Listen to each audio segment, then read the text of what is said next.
With thousands of miles of coastline, lush rolling hills, fresh water pouring off our mountains, fertile soil and varying weather, it's little wonder that Scotland boasts a larder that is heaven for foodies. So, let's pack some forks and knives along with our taste buds and set off on a voyage of discovery. Let's start where the land meets the sea. It's a well-known fact that the seas around Scotland are teeming with some of the best shellfish and seafood in the world. These pristine waters help nurture a whole host of delicacies like plump scallops and tantalising oysters. And we don't keep it all to ourselves. Over a third of langoustines consumed around the world come from Scotland, with around 70% going to France, Spain and other countries. We aren't short of water inland either, with thousands of freshwater lochs and rivers. With such an abundance of food to be found in our waters, it's hardly surprising that some of our best-known food traditions and delicacies come from here. On dry land, fertile farmland and unspoilt wild spaces provide the perfect conditions to nurture and source award-winning produce.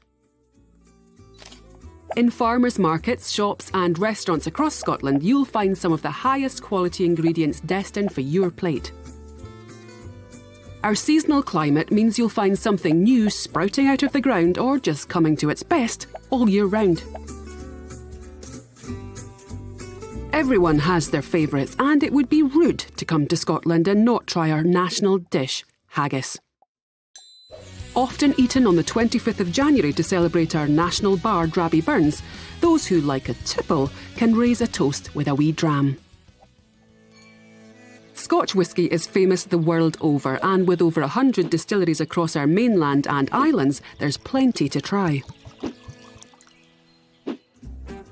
Whisky aside, did you know Scotland is just the tonic when it comes to gin, and we can be quite crafty with our beer?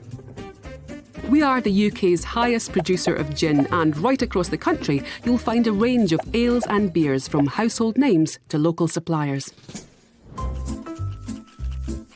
If you have room for dessert, we've been catering for the sweet tooth for as long as we can remember. I'm sure we could tempt you with a piece of shortbread, cranachan or a clootie dumpling. Or for the more savoury palate, we have a rich heritage of cheese making. Just don't forget the oatcakes. Our love of food goes back a long way, and we have many local treats waiting for you to try as you travel around. We've not even managed to mention fresh strawberries, black pudding, bridies, Scotch pies, butteries, Scotch broth, tablets, stovies, peppermint creams, Dundee cake, Cullen skink. But we'll leave it there for now. You're just going to have to come here and try it all for yourself.